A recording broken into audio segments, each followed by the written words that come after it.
Welcome to the Joy of Genealogy. If you've never seen my channel, let me introduce you. The Joy of Genealogy is dedicated to those passages of scripture that tend to get skipped.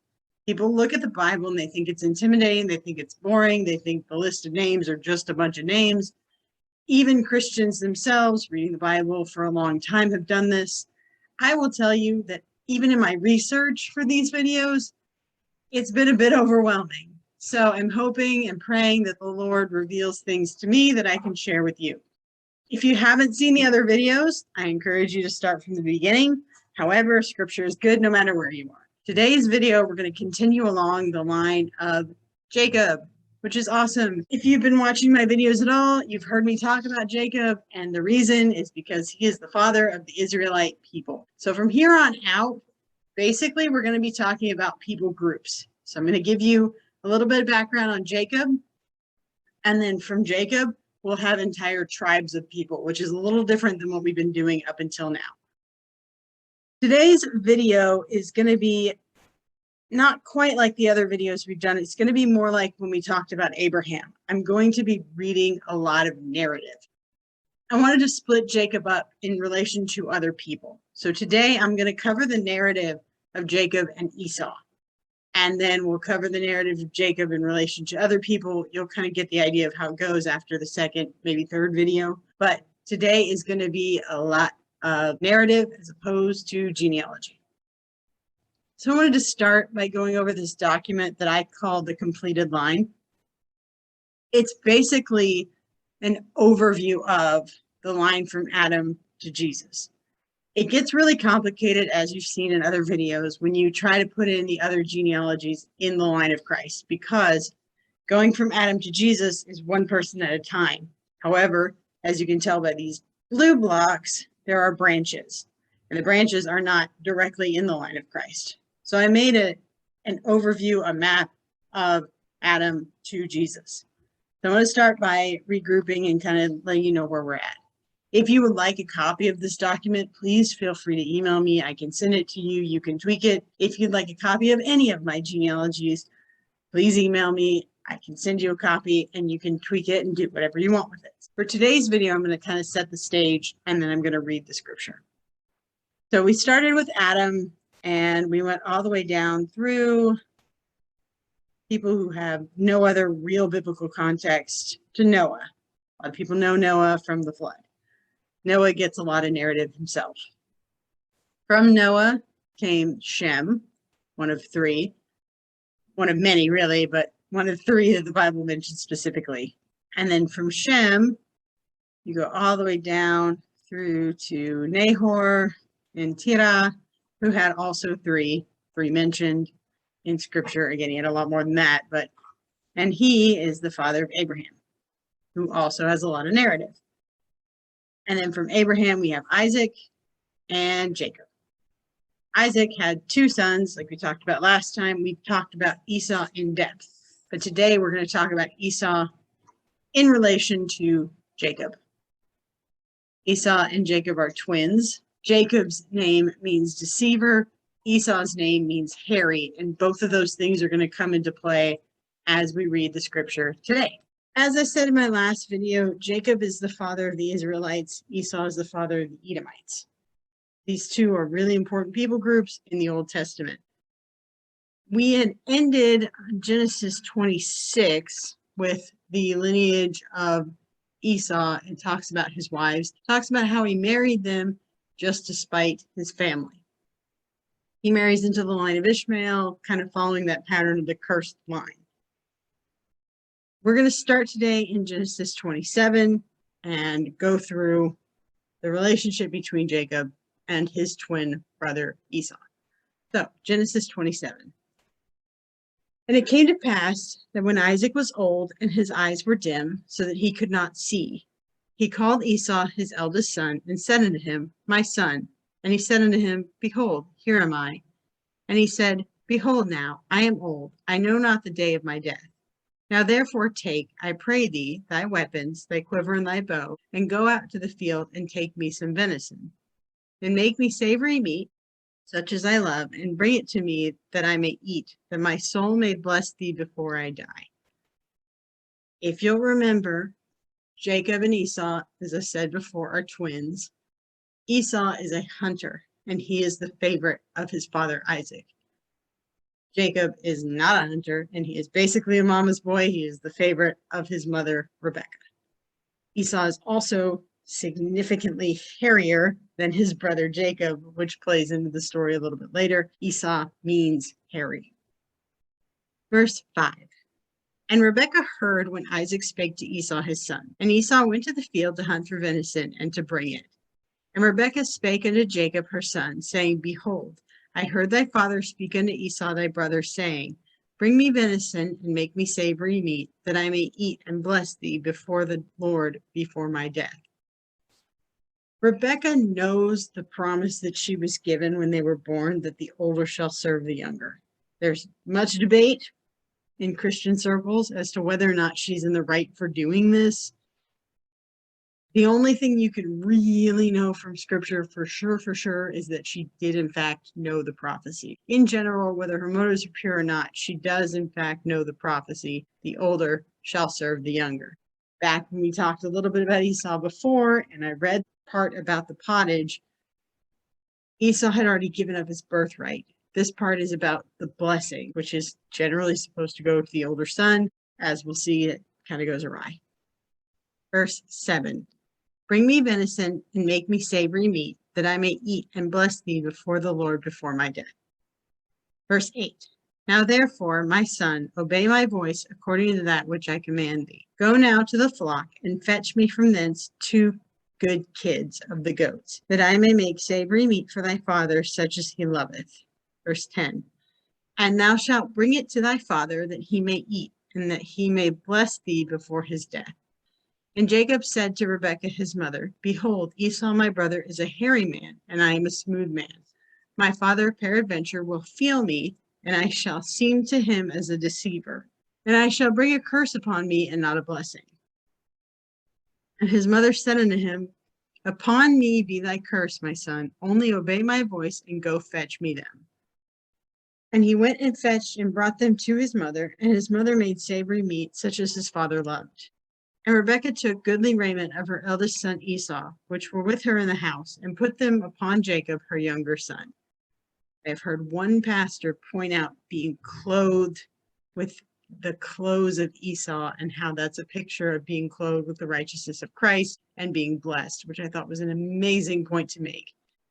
That to me was just incredible. Verse 16.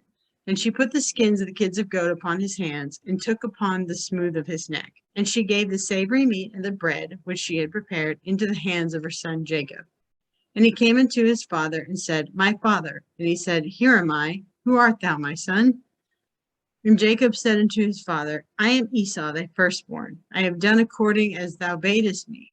Arise, I pray thee, sit and eat of my venison, that thy soul may bless me. And Isaac said unto his son, How is it that thou hast found it so quickly, my son? And he said, Because the Lord thy God brought it to me. And Esau said unto Jacob, Come near, I pray thee, that I may feel thee, my son, whether thou art my very son Esau or not. And Jacob went near to Isaac his father, and he felt him, and said, The voice is Jacob's voice, but the hands are the hands of Esau. And he discerned him not, because his hands were hairy, as his brother Esau's hands. So he blessed him. Verse 24.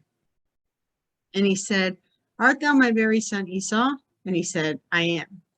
And he said, Bring it near to me, and I will eat of my son's venison, that my soul may bless thee. And he brought it near to him, and he did eat. And he brought him wine, and he drank. And his father Isaac said unto him, Come near me now, and kiss me, my son. And he came near and kissed him, and he smelled the smell of his raiment, and blessed him, and said, See, the smell of my son is as the smell of a field which the Lord hath blessed. Therefore God give thee of the dew of heaven, and of the fatness of the earth, and plenty of corn and wine. Verse 29. Let people serve thee, and nations bow down to thee. Be Lord over thy brethren, and let thy mother's sons bow down to thee. Cursed be everyone that curseth thee, and blessed be he that blesseth thee. And it came to pass, as soon as Isaac had made an end of blessing Jacob, And Jacob was yet scarce gone out from the presence of Isaac his father, that Esau his brother came in from his hunting. Verse 31. And he also had made savory meat and brought it unto his father, and said unto his father, Let my father arise and eat of his son's venison, that thy soul may bless me. And Isaac his father said unto him, Who art thou? And he said, I am thy son, thy firstborn Esau. And Isaac trembled very exceedingly, and said, Who? Where is he that hath taken venison and brought it me? And I have eaten of all before thou camest, and have blessed him. Yea, and he shall be blessed. And when Esau heard the words of his father, he cried with a great and exceeding bitter cry, and said unto his father, Bless me, even me also, O my father. And he said, Thy brother come with subtlety, and hath taken away thy blessing. And he said, Is he not rightly named Jacob, deceiver? For he hath supplanted me these 2 times. He took away my birthright. No, he didn't. And behold, now he taketh away my blessing. Yes, he did. And he said, Hast thou not reserved a blessing for me? And Isaac answered and said unto Esau, Behold, I have made him thy lord, and all of his brethren have I given to him for servants. And with corn and wine have I sustained him. And what shall I do now unto thee, my son? And Esau said unto his father, Hast thou but one blessing, my father? Bless me, even me also, O my father. Then Esau lifted up his voice and wept. And Isaac his father answered and said unto him, Behold, thy dwelling shall be the fatness of the earth, and of the dew of heaven from above. And by thy sword shalt thou live, and shalt serve thy brother. And it shall come to pass, when thou shalt have the dominion, that thou shalt break his yoke from off thy neck. And Esau hated Jacob, because of the blessing wherewith his father blessed him. And Esau said in his heart, The days of mourning for my father are at hand. Then will I slay my brother Jacob. Verse 42. And these words of Esau, her eldest son, were told to Rebekah. And she sent and called Jacob, her younger son, and said unto him, Behold, thy brother Esau, as touching thee, doth comfort himself, purposing to kill thee. Now therefore, my son, obey my voice, arise, flee thou to Laban, my brother, to Haran. That's going to be important. Verse 44, and tarry with him a few days until thy brother's fury turn away. Spoiler alert, it's going to be a lot more than a few days. Until thy brother's anger turn from thee, and he forget that which thou hast done to him, then I will send and fetch thee from thence. Why should I be deprived also of both of you in one day? And Rebekah said to Isaac, I am weary of my life because of the daughters of Heth. If Jacob take a wife of the daughters of Heth, such as these, which are the daughters of the land, what good shall my life do me? This is essentially the last time Jacob does in fact see his mother, Rebekah. Skipping ahead a little bit, chapter 28, just a general summary. Most people kind of understand or know the story to begin with, but Jacob dresses up as his brother Esau and takes the blessing. The birthright Esau had already given up for a bowl of pottage when he thought he was going to die, which is kind of ironic because in this chapter, everybody thinks they're going to die, basically. In the past, Esau had willingly given up his birthright. He did not willingly give up the blessing, and there really wasn't any blessing left after Jacob stole it from his brother. Chapter 28 talks about the Jacob's ladder, which is a pretty popular story. I'm hoping to cover that in detail, no promises, but I will come back to it. Chapter 29 talks about meeting Rachel, which I definitely will cover thoroughly. And this is the kind of thing I'm talking about when we talk about genealogies. I'm very excited to get to that, but in a later video. Chapter 30 also talks about Rebekah and Leah. Again, I will cover the 2 of them. There's even more sibling drama, which is always fun. Chapter 31 talks about Jacob and Laban and Jacob being blessed while he is in the land of his mother's brother. Jacob finally leaves Laban at the end of chapter 31, and you get into chapter 32, which is where I want to stop for a second. Jacob went his way after leaving the land of Laban, and the angels of God met him. And when Jacob saw them, he said, "This is God's host." And he called the name of that place Mahanaim, which I totally guessed. And Jacob sent messengers before him to Esau his brother into the land of Seir, the country of Edom. And he commanded them, saying, "Thus shall ye speak unto my lord Esau. Thy servant Jacob saith thus, I have sojourned with Laban, and stayed there until now. I have oxen and asses and flocks and men servants and women servants, and I have sent to tell my lord that I may find grace in thy sight." And the messengers returned to Jacob, saying, "We came to thy brother Esau, and also he cometh to meet thee, and 400 men with him." Then Jacob was greatly afraid and distressed, and he divided the people that was with him, and the flocks and herds and the camel into 2 bands, and said, "If Esau come to the one company and smite it, then the other company which is left shall escape." Jacob prays to the Lord about his brother.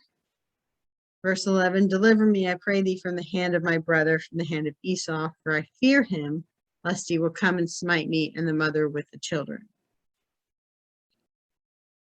Verse 13, "And he lodged there the same night, and took of that which came to his hand a present for Esau his brother, 200 she-goats, and 20 he-goats, and 200 ewes, and 20 rams, and 30 milch camels with their colts, 40 kine, and 10 bulls, 20 she-asses, and 10 foals.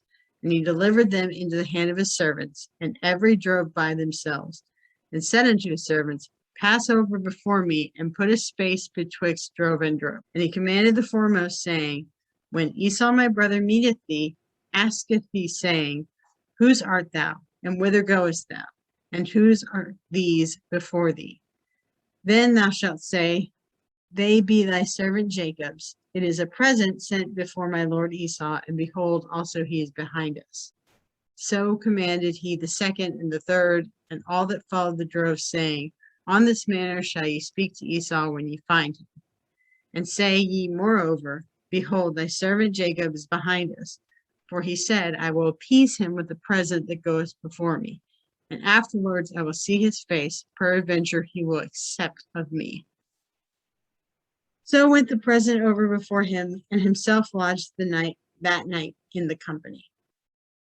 Now, the bottom passage is one I really hope to get into. Again, no promises, but it's where Jacob wrestles with the Lord.